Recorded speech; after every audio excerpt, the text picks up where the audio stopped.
It's that time again when I share with you all the Nigerian food, all the orishi we brought back from Nigeria.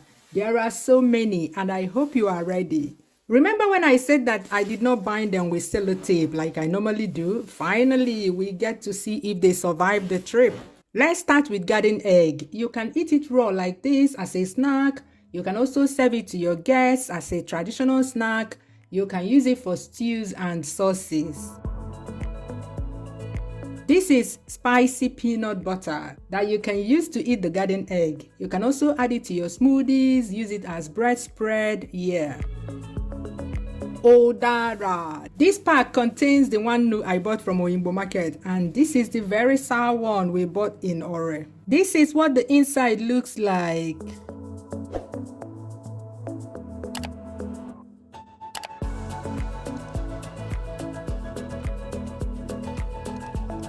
You can see the shape of the arrangement of the seeds. That's why it's called the star apple. The seeds are my favorite part to eat because even if the udara is not sweet, the seeds are always sweet.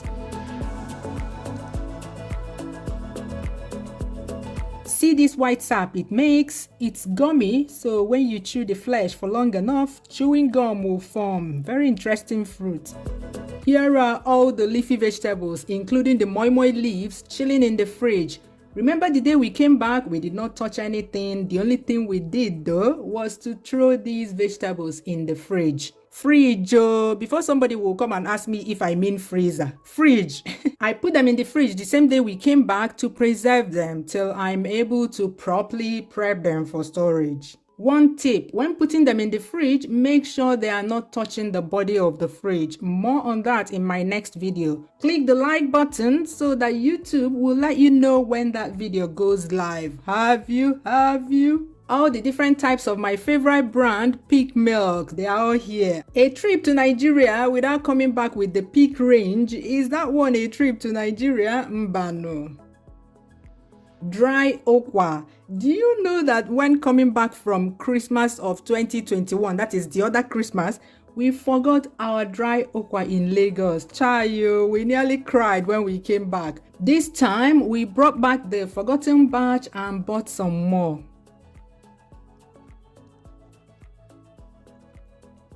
This one is okpa, bambara nut flour. Brown beans. You guys saw the quantity of beans I bought at Oyinbo Market. I brought them all.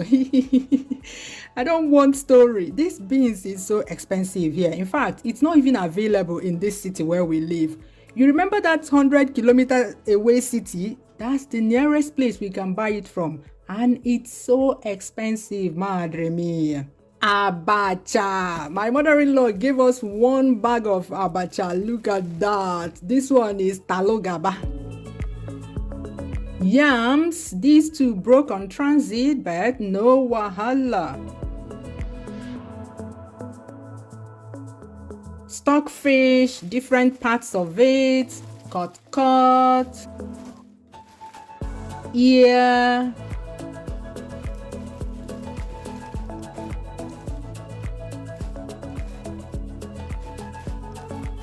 Stockfish chin, as I like to call it.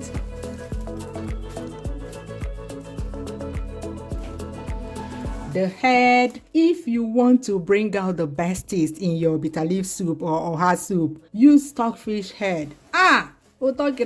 Dry catfish. Some of them are broken, but they mostly survive the trip. Suya spice. Crayfish. I usually grind some and leave some whole. These are the whole ones.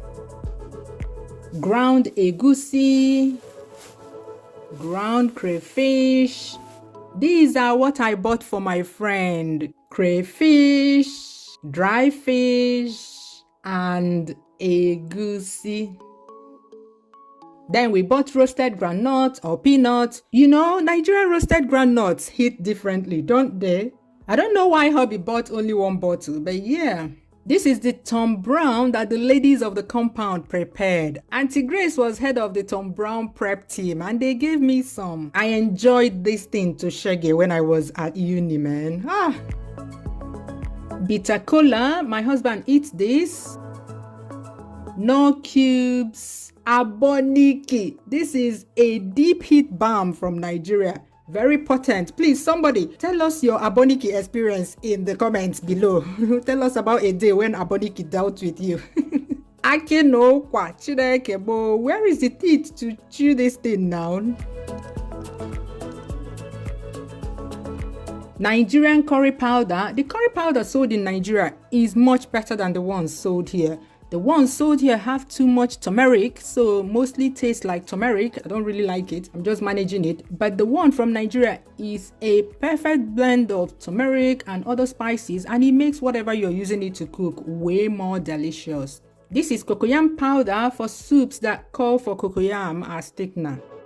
Remember that avocado we bought in Ore? This is it. It's rubbish though. Instead of softening into butter avocado, it went bad. I think they harvested it too early. Nigerian avocados are usually so buttery, and I was looking forward to enjoying this. Oh, what a disappointment. Milo, which is a cocoa beverage. And in the freezer, you see my snail and ogiri. The ogiri that my mother-in-law gave us.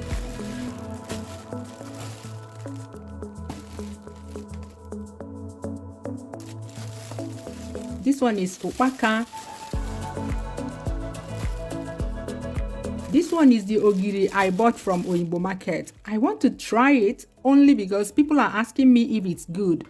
Let's see if I'll have the courage to try it. You guys know that I have trust issues with these kinds of ingredients that other people prepared because I don't know the conditions under which they prepared it. I don't know what they added in there. You guys have my mumu button, but let's wait and see if I can do this one for you. I'm not making any promises. Click the like button to ginger me to be the lab rat here. Smells strange.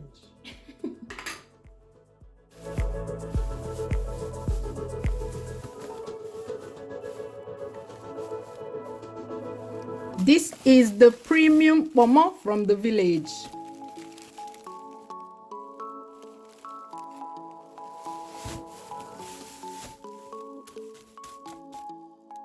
These ones are not food, but just sharing for the ladies. The Asian cream I use as base on my face. This one is silver rose. There's also super rose. There's Shirley. I use any of them. And then blue seal Vaseline for ashy skin in this Obodo Ibo weather. I'm sure there are some things I did not show here, but yeah, this is most of it. Don't forget to come back to my channel later to see how I preserve all these foods so they can last me a long time. Bye bye. See you soon.